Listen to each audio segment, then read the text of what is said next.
아멘. 아멘. 우리 하나님 말씀 로마서 5장 12절로 21절 말씀. 로마서 5장 12절로 21절 말씀까지 교도하십니다. 로마서 5장 12절로 21절. 그러므로 한 사람으로 말미암아 죄가 세상에 들어오고 죄로 말미암아 사망이 들어왔나니 이와 같이 모든 사람이 죄를 지었으므로 사망이 모든 사람에게 이르렀느니라. 죄가 율법이 있기 전에도 세상에 있었으나 율법이 없었을 때에는 죄를 주로 여기지 아니하였느니라. 그러나 아담으로부터 모세까지 아담의 범죄와 같은 죄를 짓지 아니한 자들까지도 사망이 왕노릇하였나니 아담은 오실자의 모형이라. 그러나 이 은사는 그 범죄와 같이였나니 곧 한 사람의 범죄를 인하여 많은 사람이 죽었은지 더욱 하나님의 은혜와 또한 한 사람 예수 그리스도의 은혜로 말미암아 선물은 많은 사람에게 넘쳤느니라. 또 이 선물은 범죄한 한 사람으로 말미암은 것 같지 아니하니 심판은 한 사람으로 말미암아 정죄에 이르렀으나 은사는 많은 범죄로 말미암아 의롭다 하심의 이름이니라. 한 사람의 범죄로 말미암아 사망이 그 사람을 통하여 악으로 하였은지 더욱 은혜와 의의 선물을 넘치게 받는 자들은 한 분 예수 그리스도를 통하여 생명 안에서 왕노릇하리이다. 그런즉 한 범죄로 많은 사람이 정죄에 이른 것 같이 한 의로운 행위로 말미암아 많은 사람이 의롭다 하심을 받아 생명에 이르렀느니라. 한 사람이 순종하지 아니함으로 많은 사람이 죄인 된 것 같이 한 사람이 순종하심으로 많은 사람이 의인이 된다. 율법이 들어온 것은 범죄를 더하게 하려 함이라. 그러나 죄가 더한 곳에 은혜가 더욱 넘쳤나니 이는 죄가 사망 안에서 왕노릇한 것 같이 은혜도 또한 의로 말미암아 왕노릇하여 우리 주 예수 그리스도로 말미암아 영생에 이르게 하려 함이라. 아멘. 우리 하이델베르크 요리문답 16문을 보겠습니다. 하이델베르크 요리문답 16문.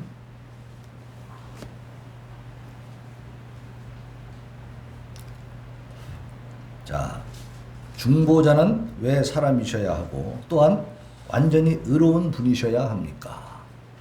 주를 범한 동일한 인간 본성이 죄에 대해 부정할 것을 하나님의 공의가 요구하기 때문이요 또한 스스로 죄인인 자는 다른 이들을 대신하여 구성해 줄 수가 없기 때문입니다. 네, 아멘. 다시 한번 중보자는 왜 사람이셔야 하고 또한 완전히 의로운 분이셔야 합니까? 죄를 범한 동일한 인간 본성이 죄에 대해 보상할 것을 하나님의 공의가 요구하기 때문이요. 또한 스스로 죄인인 자는 다른 이들을 대신하여 보상해 줄 수가 없기 때문입니다. 아멘. 자, 오늘은 중보자. 자, 16문에 오늘 말씀 제목을 한번 읽어봅시다. 주보에 있는 말씀 제목, 수요 기도회, 수요 예배 말씀 제목 16문 시작. 왜 사람 완전히 의로운 분 이렇게 놨죠. 네. 자, 왜 사람이셔야 하고 왜 완전히 의로운 분이셔야 되느냐. 그래서 오늘 하이델베르크 요리문답에서도 그걸 물어보고 있습니다. 중보자는 왜 사람이셔야 하고 또한 완전히 의로운 분이셔야 됩니까? 세상을 살아가면서 많은 종교들이 있고 많은 이야기를 우리가 들으면서 살아요. 또 경험하면서 그렇게 이제 살아가는데 이 혼탁한 세상 속에서 우리가 누구를 믿고 의지하고 살아야 되는가? 누가 진짜 우리의 구원자이신가? 이것은 성경을 통해서 우리가 확인해야 되고 성경을 통해서 깨달아야 될 줄로 믿습니다. 세상 아무리 쳐다봐도 안 된다. 그러면 이 성경에 계시되어 있는 이 중보자, 우리의 구원자 예수 그리스도만이 구원자다라고 우리가 믿는 이유가 있어요. 괜히 그러는 게 아니다 이 말이야. 응? 그래서 우리 기독교는 계시의 종교, 하나님이 가르쳐주고 보여주셔서 우리가 깨닫고 아는 것입니다. 사람이 만들어낸 게 아니고 하나님이 알려주신. 그래서 다른 종교하고는 완전히 근본적으로 다릅니다. 다른 종교는 사람들이 만들어냅니다. 만들어내.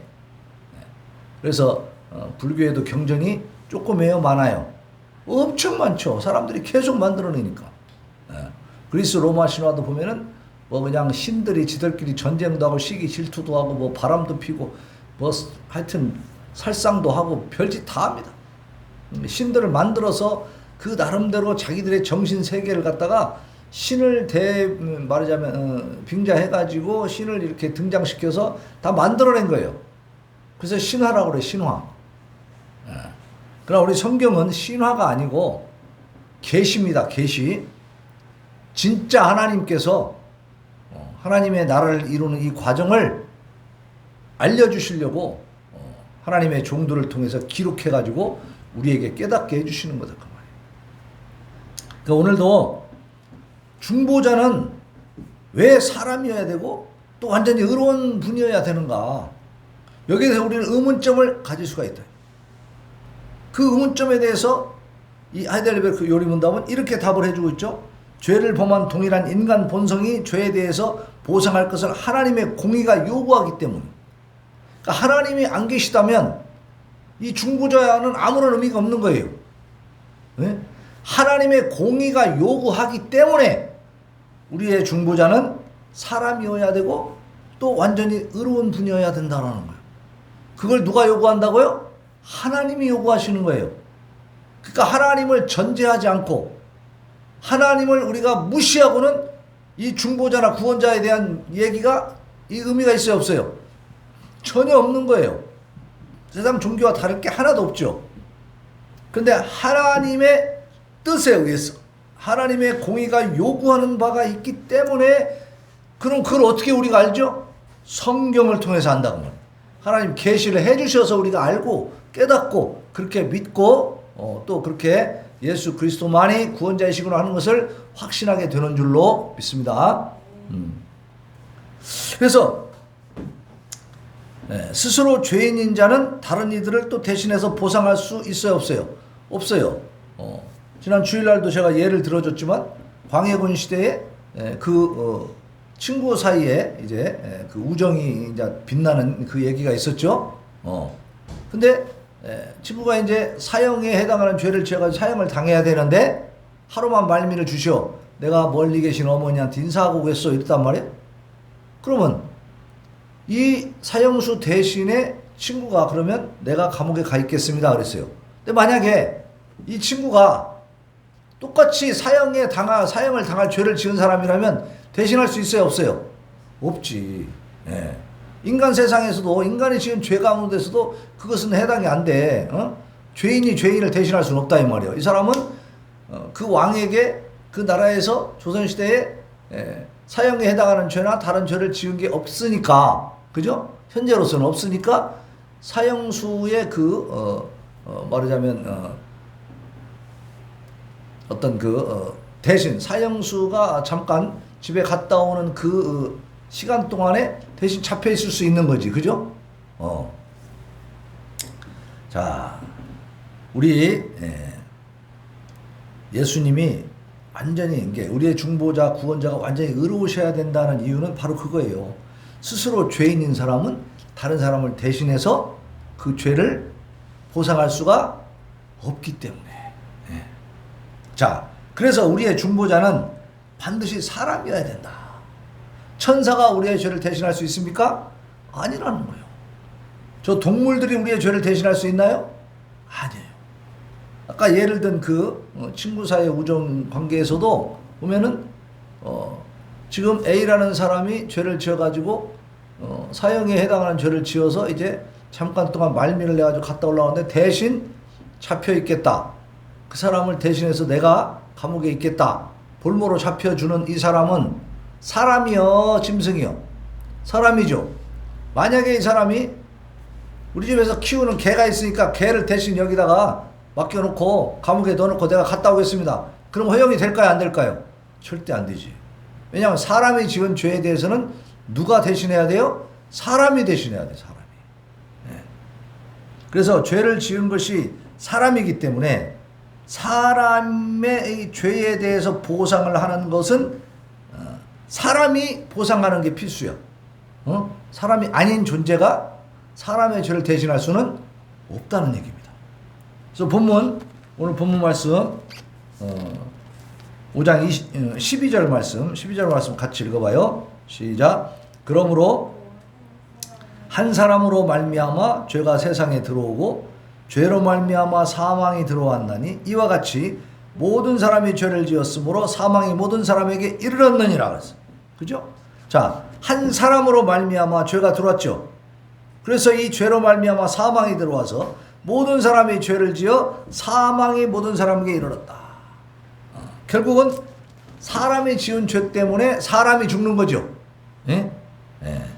또 고린도전서 15장 21절에 보면 사망이 한 사람으로 말미암았으니 죽은 자의 부활도 한 사람으로 말미암는다. 그러니까 한 사람 아담의 죄로 인해서 아담은 인류의 대표이기 때문에 하와하고 같이 죄를 지었지만 아담을 먼저 생각하는 겁니다.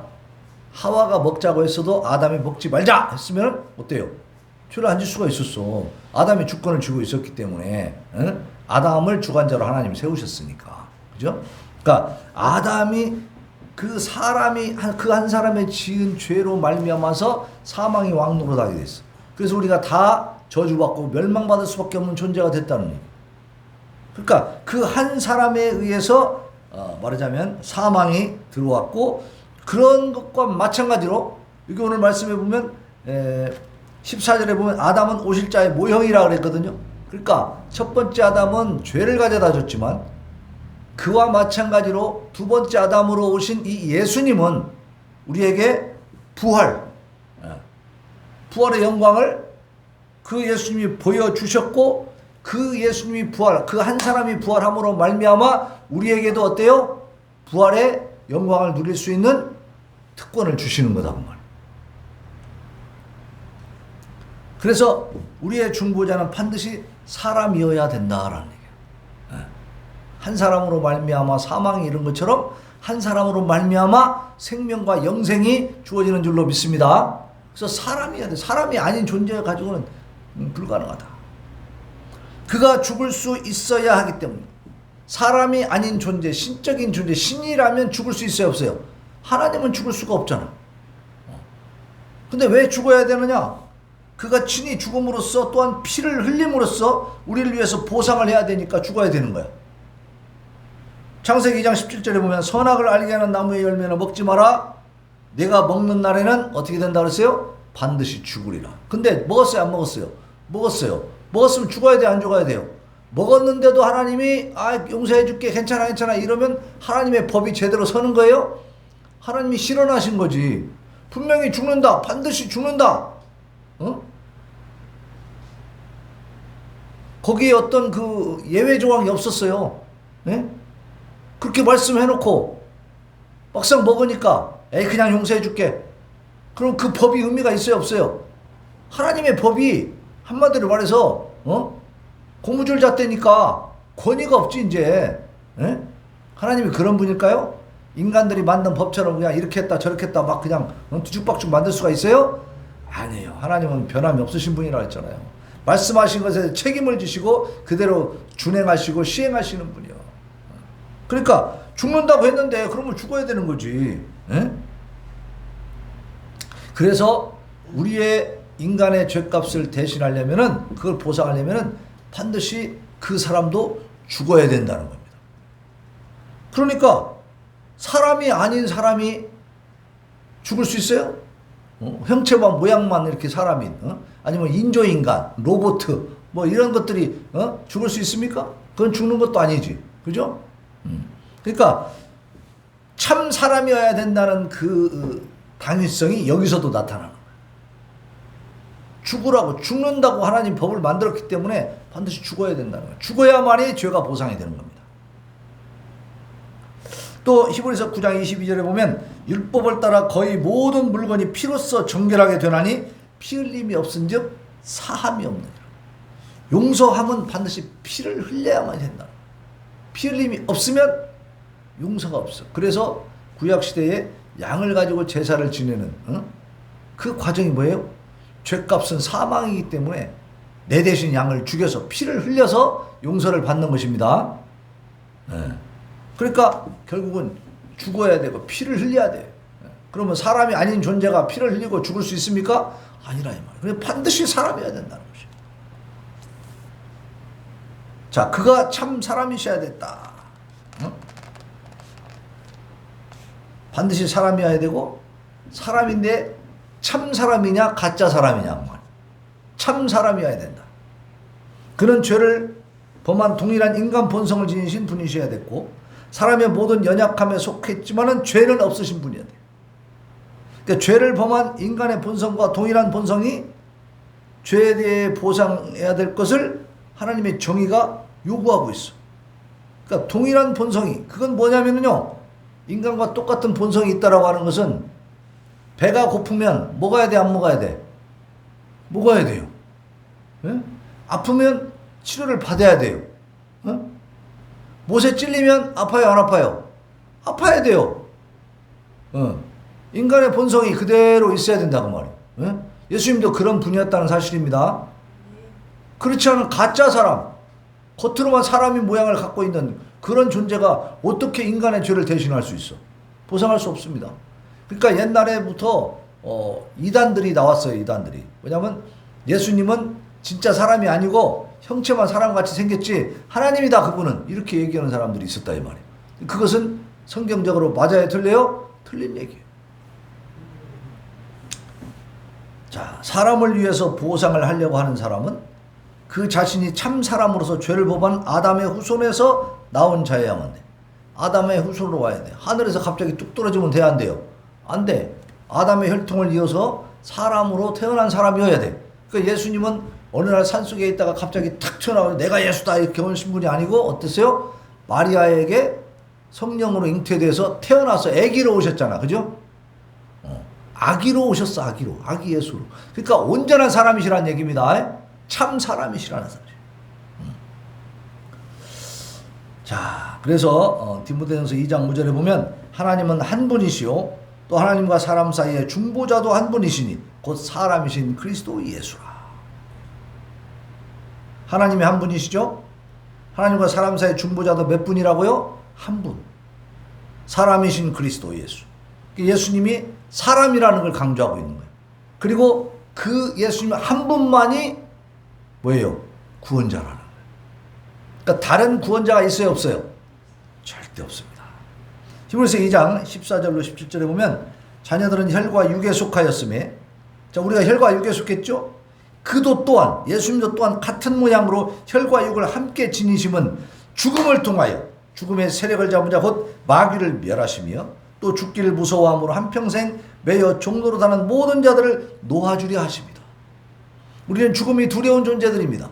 그죠? 죽는 건 두려워. 그러다 죽으면 그냥 제일 무서운 말이잖아. 예? 강도들이 와서 제일 먼저 뭐예요? 칼로 위협하죠. 어떻게 한다고? 죽인다고 위협하지. 예? 죽음이 가장 두려운 거예요, 사람. 죽음에 매여서 사단 마귀에게 끌려다니는 이 사람들을 구원하고 해방시키기 위해서 예수님이 오신 줄로 믿습니다. 그래서 그 죽음을 예수님이 대신 죽어줌으로 사단 마귀가 우리를 죽이지 못하게 하시는 거예요. 예? 그래서 그가 범사의 형제들과 같이 되심이 마땅하다. 형제들, 예수님은 우리를 형제라고 하셨어요. 본체가 하나님이시지만 그 영광을 다 버리고 이 땅에 오셨을 때는 완전한 사람이신 줄로 믿습니다. 그래서 온전한 사람이기 때문에 우리를 형제라고 하시고 예수님이 받아들이고 우리는 어때요? 양자가 되는 거예요, 양자가. 하나님의 자녀가 다 되는 거죠. 그 위치까지 올려주시는 겁니다. 자, 그게 마땅하다 그랬어, 마땅하다. 이게 우리가 성경 말씀을 통해서 예수님이 그런 존재를 하는 걸 우리가 깨닫는 거예요. 우리가 만들고 우리가 막 지어내고 그러는 게 아니고 성경이 오늘 말씀을 해주잖아. 말씀을 통해서, 성경을 통해서 예수님이 그런 분이었구나. 예수님이 이 땅에 오셔서 정말 피를 흘리고 십자가에서 죽으신 그 이유가 무엇인가? 그리고 예수님은 참 사람이고 참 하나님이시고 우리와 같은 혈과 육을 가지신 분이었기 때문에 우리를 대신해서 우리 혈과 육을 가진 우리를 대신해서 그 예수님은 우리 죄값을 보상해 줄 수가 있었구나. 그리고 그 예수님은 우리를 뭐라고 얘기하셔? 형제라고 얘기하셔. 왜? 똑같은 사람이니까. 자, 그 다음에 하나님의 진리가 그것을 요구하셔. 참 사람이라는 사실을 요구하신다고. 성령의 감동하심을 받은 선지자들이 우리의 중보자를 가련하고 연약하며 멸시를 당하는 자로 묘사하고 있어요. 그 예수님은 막 영화롭고 막 위대하고 막 장대하고 막 엄청 권력 있고 세고 막 이렇게 묘사되지 않고 가련하고 연약한 존재로 그렇게 묘사를 하고 있어요. 왜냐하면 사람이니까. 사람으로 오셨기 때문에 완전한 사람의 모습으로 이 예수님이 가짜 사람이면 채찍에 맞아도 아파요, 안 아파요? 안 아파. 그런데 참 사람이시기 때문에 채찍에 맞아서 살찜이 떨어지고 피가 흐를 때 예수님이 아프다고 말해요. 십자가를 지고 갈 때도 어때요? 지치고 힘드니까 넘어진다 이 말이에요. 못이 양손과 발에 못을 박을 때도 아파요, 안 아파요? 엄청 아프고 고통스럽다 이 말이에요. 십자가에 달려 계실 때도 정말 한없는 고통과 아픔과 절망을 느낀다 그 말입니다. 그래서 하나님의 진리가 그것을 요구하는 거예요. 그래서 이 예수님에 대해서 700여 년 전에 이사야 선지자가 예언할 때에 예수님은 가련하고 연약하고 멸시를 당하는 자다 이렇게 예언을 해주고 있어요. 이미 예언된 대로 예수님은 그렇게 십자가를 지신 줄로 믿으시기 바랍니다. 우리의 위로를 위해서 그렇게 하시는 거예요. 그가 아담의 자손으로 오셨다는 것을 알지 못하면 그를 약속하신 메시아로 우리의 형제로 받아들이기가 힘들어요. 만약에 하늘에서 슈퍼맨이 그냥 쑥 날라와가지고 탁 와갖고 우리의 죄값을 다 치렀다 그런다면 우리가 공통 어떤 그 동질감을 못 느끼지. 예? 어디 외계인이 와갖고 그렇게 했다면 동질감을 못 느끼. 큰 의미가 없는 거예요. 그거는. 그래서 아담의 후손으로 우리와 같은 성정을 가진 그 사람으로 오신 그 예수님이 우리의 죄값을 대신 치러주셨다고 하니까 우리는 너무나 감사하고 거기에 동질감을 느끼고 그렇게 예수님을 더 가깝게 우리가 받아들일 수 있다는 거죠. 그래서 그걸 모르면 예수님을 메시아로 우리의 형제로 받아들일 수가 없죠. 다른 존재라고 생각할 수밖에 없지. 근데 예수님은 우리와 똑같은 혈과 육을 가지고 이 땅에 오셨기 때문에 우리의 형제인 것을 믿으시기 바랍니다. 그래서 이 말씀이 이제 창세기 3장 15절에 보면 여자의 후손은 네 머리를 상하게 할 것이라고 그랬어요. 여자의 후손이라고 했다고 그랬잖아요. 이 창세기가 기록될 당시만 해도 옛날 고대 시대 아주 옛날이기 때문에 그때는 남자가 우선이 되는 그런 시대예요. 그런데 왜 여자의 후손이라고 했냔 말이에요. 굳이 하나님. 그것은 성령으로 잉태될 것을 미리 예언해 주신 것입니다. 그럼 여자의 후손으로 왔다는 것은 뭐예요? 이 세상에 인간으로 오셨다는 뜻이죠. 온전한 사람으로 오셨다. 인간의 모습으로 오신다. 인간의 그 모습만 모습이 아니라 진짜 사람으로 이 땅에 오신다는 사실을 말씀해 주고요. 자, 창세기 22장 18절에 보면 또 내 씨로 말미암아 천하 만민이 복을 받으래. 아브라함에게 하신 말씀인데 이 아브라함의 씨로 말미암아 천하 만민이 복을 받는다. 그 씨는 바로 아브라함의 후손이라는 거죠. 후손이라는 것은 온전한 사람의 어떤 그 특성을 얘기하는 것이죠. 그러니까 아브라함과 이삭과 야곱의 자손 또 다윗의 자손으로 오신 분이 예수님입니다. 그 계보를 보면 그렇게 딱 나와 있어요. 그러니까 예수님은 그 인간의 완전한 참 사람으로 이 땅에 오셨다라는. 히브리서 2장 11절에 보면 거룩하게 하시는 이와 거룩하게 함을 받은 자들이 입은 자들이 다 한 근원에서 난지라. 한 근원에서. 그러므로 형제라 부르시기를 부끄러워하지 아니하시고. 그러니까 거룩하게 하시는 이는 예수님이죠. 거룩하게 함을 받은 사람은 우리들입니다. 근데 다 어디에서 나왔다? 한 근원에서 나왔다. 예수님의 신성에 대해서는 우리가 감히 이제 닮아갈 수 없는, 아니 우리가 뭐 근원이 하나다라고 말할 수 없는 아주 높은 차원의 말씀이지만 예수님의 인성, 사람의 모습, 사람으로서의 그 특성에 대해서는 우리와 형제인 줄로 믿습니다. 예, 그걸 말씀해 주고 있는 거야. 한 근원에서 났다는 거야. 한 근원에서. 우리도 아담의 후손이고 예수님도 아담의 후손이에요. 예? 그러니까 우리가 형제라. 그러니까 예수님이 우리를 형제라 부르기를 부끄러워하지 아니하셨어. 우리가 그렇게 대단한 존재입니다. 하나님이 예수님을 이 땅에 보내셔가지고 그 독생자 예수 그리스도와 같은 반열에 우리를 세워주신 것을 믿으시기 바랍니다. 자, 시험받는 자들을 구원할 수 있는 신실한 대제사장이 되시기 위해서 그렇게 참 사람으로 오신 것입니다. 히브리서 2장 17, 18절에 보면 그러므로 그가 범사의 형제들과 같이 되심이 마땅하도다. 계속 마땅하다는 얘기가 나와요. 예수님이 형제들과 같이 우리와 같이 혈과 육을 가진 우리 사람과 같이 되심이 마땅하다. 이는 하나님의 일에 자비하고 신실한 대제사장이 되어. 자, 구약시대 대제사장은 사람입니까? 천사입니까? 신입니까? 사람이요, 사람. 대제사장은 제사장 중에서 또 뽑는 게 대제사장이에요. 그 제사장들은 사람이 아니에요? 사람이에요. 레위지파의 사람들이 아론의 후손들입니다. 대제사장의 역할을 한다라고 하는 것은 사람으로서의 대표적으로 사람을 대표해서 죄인들을 대표해서 하나님 앞에 이제 예배를 드리고 그러죠. 죄사함을 받도록 인도하는 사람이죠. 하나님과 사람 사이에 중간 역할을 해주는 거, 그런 역할을 하는 게 대제사장이에요. 예? 그러면 이 제사장이 예수님이 되셨다라고 하는 것은 그 예수님이 사람이라는 거예요? 사람이 아니라는 거예요? 사람이시라는 거예요. 참 사람이시기 때문에 대제사장이 되신 거예요. 백성의 죄를 속량하려 하십니다. 그가 시험을 받아 고난을 당하였어요. 사람이 아니면 고난을 당해요, 안 당해요?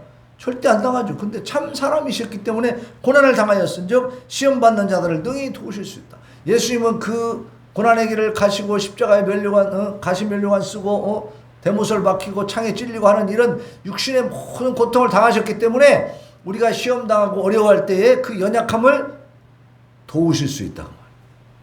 이걸 경험해보지 않은 그 하나님이시라면 예수님이 그런 걸 다 경험해보지 않고 그 고통을 진짜 느껴보지 않았다면 우리의 고통을 다 이해할 수 있어요, 없어요? 없을 거예요. 그러니까 그냥 말로만 동정심을 갖고 얘기할 수밖에 없지. 그런데 예수님은 다 당해보셨기 때문에 우리의 고통을 깊이 있게 이해하신다고. 그래서 도우실 수 있다는 겁니다. 네. 그러니까 하나님 앞에 예수님 앞에 우리가 모든 걸 내어놓고 기도하고 말씀드리면 해결이 돼야 안 돼요? 되게 돼 있습니다. 그런 완전히 의로운 사람이셔야 됐죠. 자, 이사야 53장 11절에 보면 나의 의로운 종이 자기 지식으로 많은 사람을 의롭게 하여 하며 또 그들의 죄악을 친히 담당하리로다 그랬어. 그러니까 예수님은 참 사람이신데 우리와 똑같은 성정을 가지고 계신데 다른 점이 딱 하나 있어요. 그게 뭐예요? 죄가 없으시다는 사실. 그러니까 여기 이사야서에도 보면 나의 의로운 종이 이렇게 하나님 말씀하세요. 의로운 종. 그러니까 예수님은 하나님이 인정한 의로운 분입니다. 의롭다라고 하는 것은 죄가 하나라도 있다는 거예요, 없다는 거예요?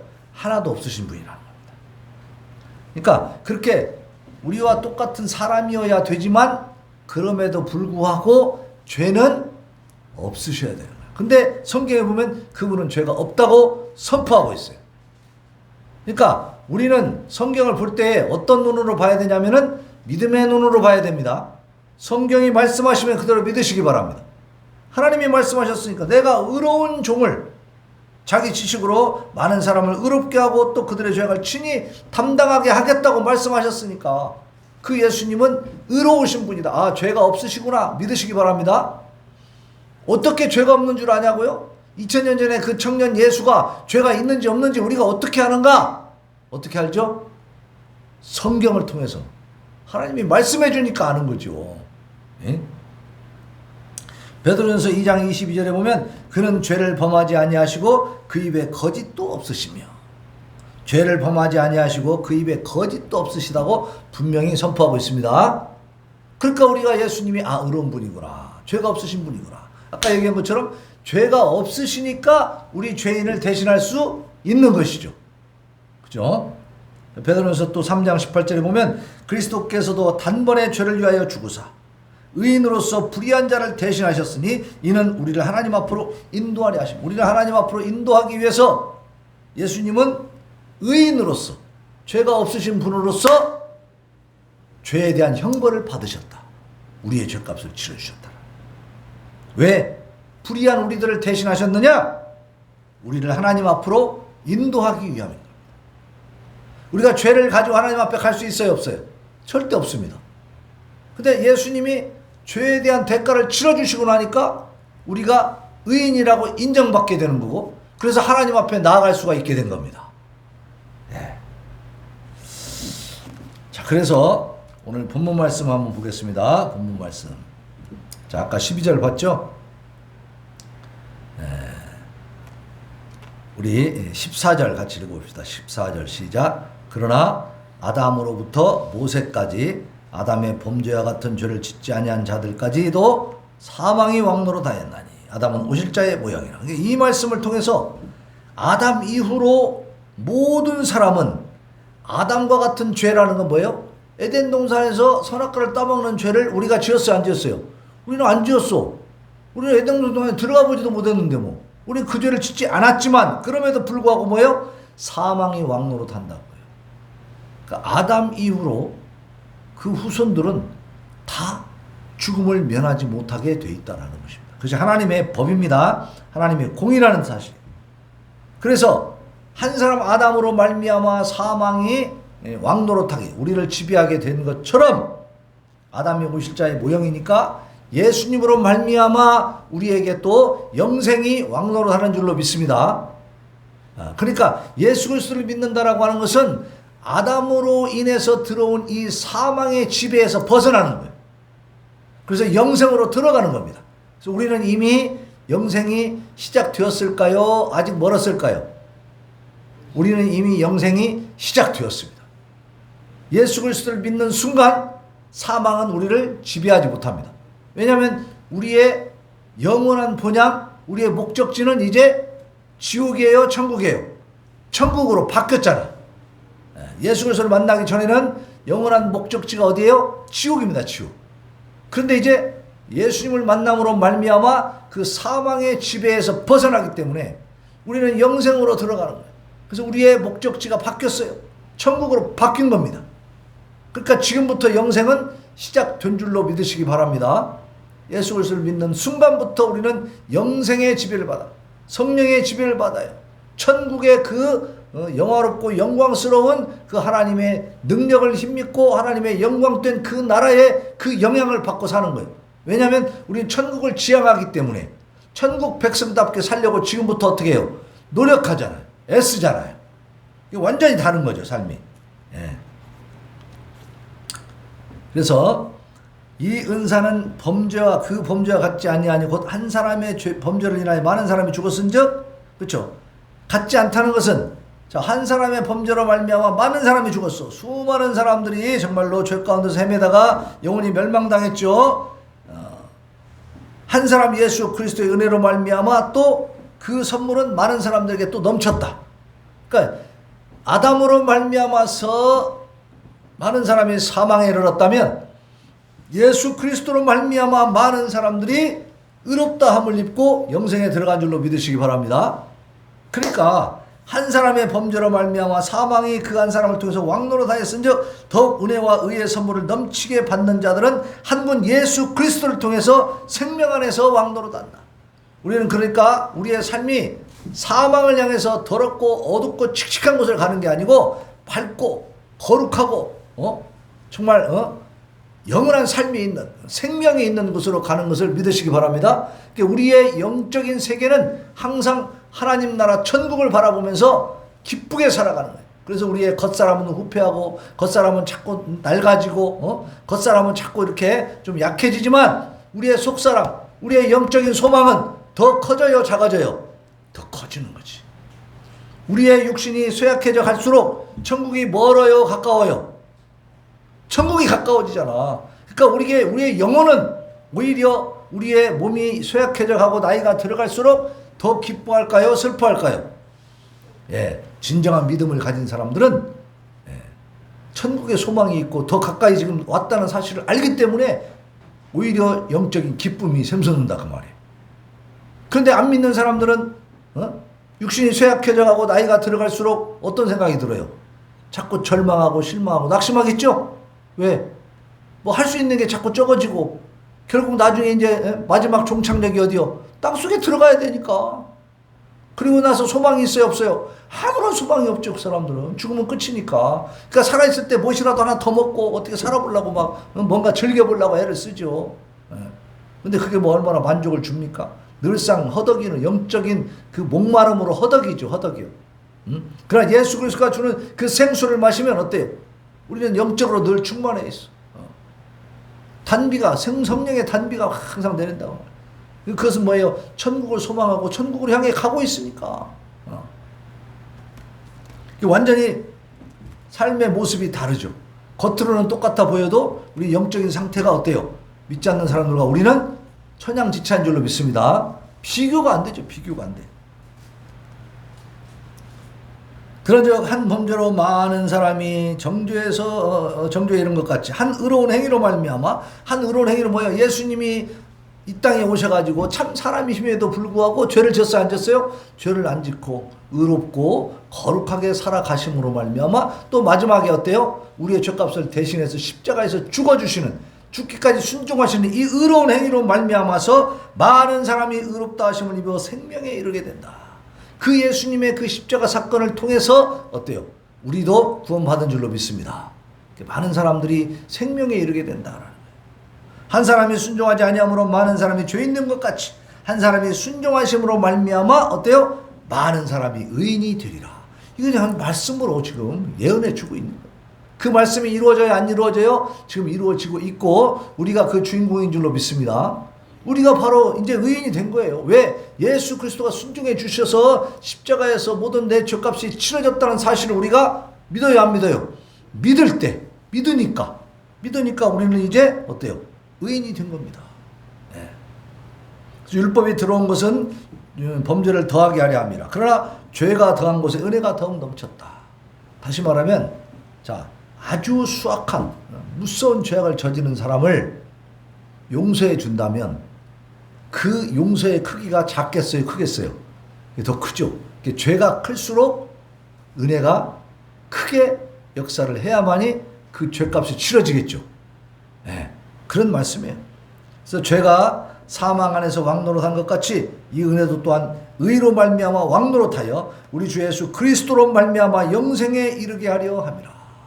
그러니까 율법을 통해서 우리는 뭘 볼 수 있느냐? 우리의 죄악을 볼 수 있습니다. 그러니까 율법을 무시하면 돼야 안 돼요? 절대 안 됩니다. 율법이 무엇이, 하나님이 무엇을 말씀하시는지, 하나님 무엇을 명령하셨는지를 분명히 알아야 돼요. 그 말씀에 명령한 것을 알고 그 말씀으로 나를 돌아봐야 돼. 그래서 내가 죄를 짓고 있는지, 죄를 짓지 않고 있는지, 내가 하나님 말씀대로 잘 살고 있는지, 잘못 살고 있는지 이걸 알아야 될 거 아니에요. 근데 율법을 통해서 하나님의 말씀을 통해서 우리 자신을 돌아보면 우리가 잘못된 부분들이 보일까요, 안 보일까요? 많이 보이죠. 많이 보여. 그러면 그 율법을 통해서 우리의 죄를 깨닫고 우리의 죄를 깨닫는 그 순간에 어때요? 하나님 앞에 회개하게 되면 예수 그리스도의 십자가의 능력으로 다 죄사함을 받는 줄로 믿으시기 바랍니다. 그러니까 우리의 죄가 크면 클수록 이 예수님의 그 십자가 보혈의 은혜가 더 크게 작동을 하는 거죠. 큰 죄일수록 큰 은혜를 베풀어야 살 수 있는 거 아니에요. 네? 그래서 이제 우리는 우리의 중보자, 구원자는 참 사람이시고 또 사람이시되 죄가 있어요, 없어요? 죄가 없는 의로운 분이시라는 사실. 그런 사람을 지금까지 인류 역사를 통해서 우리가 찾아볼 수 있습니까, 없습니까? 그런 분은 찾아볼 수 없어요. 오직 예수 그리스도만이 유일하게 이 땅에 오셔서 그 거룩한 사명을 감당해 주신 줄로 믿으시기 바랍니다. 그래서 다른 종교들도 뭐 구원을 얘기하고 뭐 예언을 얘기하고 별거 다 얘기해요. 얘기하는데 보면은 죄에 대해서는 별로 얘기하지 않습니다. 그리고 죄값을 어떻게 해결해, 죄의 문제를 어떻게 해결했다는 해결책이 없어요. 그래서 그 죄 문제를 해결하려고 자기들이 노력을 합니다. 네, 제가 며칠 전에 그 참하고도라고 하는 그 프로가 있어가지고 TV 프로를 보니까 오체투지라고 하는 게 있어. 세 걸음 걸어가갖고 엎드리는 거예요. 머리, 팔꿈치, 둘, 그리고 무릎, 그럼 뭐요? 5군데죠? 오체 5군데를 땅바닥에 대요. 대고 엎드려서 절을 하고 또 일어나서 3걸음 가고 또 엎드려서 절을 해요. 그렇게 해서 이제 그 순례길을 가는 거예요. 이 사람들이 왜 그걸 하느냐? 인간의 죄가 너무 크니까 자기들이 그렇게 해서 고행을 해가지고 그 죄를 씻어야 한다는 거예요.